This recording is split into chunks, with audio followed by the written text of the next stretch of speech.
Today, America officially celebrates Veterans Day. This historic tradition began in 1918 on November the 11th at 11 a.m. when the Great War, World War I, officially ended. At that time, the event was called Armistice Day, and it continued to be called Armistice Day until 1954, when Congress correctly renamed this historic event as Veterans Day. Today in schools throughout America, students and teachers celebrate Veterans Day with assemblies such as this one. We Americans have paused in our busy daily activities to remember the sacrifices of our veterans. We remember the one remaining World War I veteran still living, Mr. Frank Buckles, 109 years old, of West Virginia. We remember the hundreds of thousands of World War II, Korean, Vietnam, Gulf, Iraq, and Afghanistan war veterans.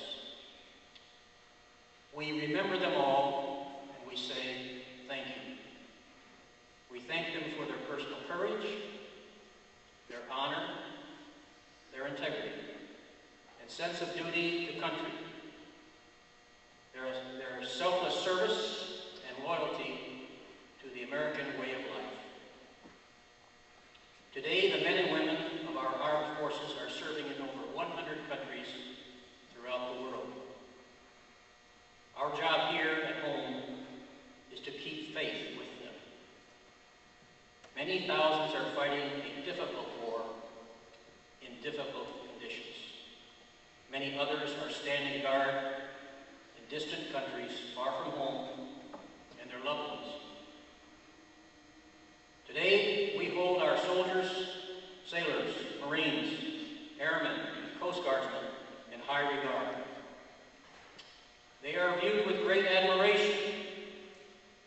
They are the defenders of our American freedoms. These freedoms are spelled out in our Constitution and the Bill of Rights. They are guaranteed by the sacrifices of our veterans. Our veterans have humbled tyrants and defended the innocent. They have liberated the oppressed. Millions of people throughout the world are free to live in freedom because of the gallantry of our veterans. Most of us know a veteran. Some of us know many. We also know that a veteran doesn't appear very special when we see him or her walking around Manton H.S. Some of them are old and retired, while others are young and busy earning a living supporting their families. While they don't look very special, they are special. Each of them has a special and invisible distinction to be known as a veteran. Each of them knows that freedom is not free.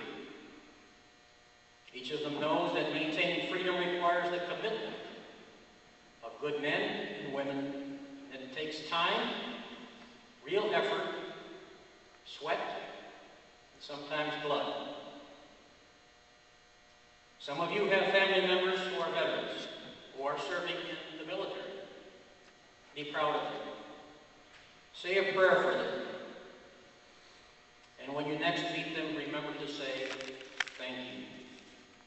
By just saying these two words, you honor their service, and they know that you care about them just as they care about you. You've taken a few minutes from your school day to remember our veterans, and to remember what they did, and to reflect upon what they continue to do to keep us safe and ensure our freedoms. We, the veterans of foreign wars of Man Post 7806, applaud you and your teachers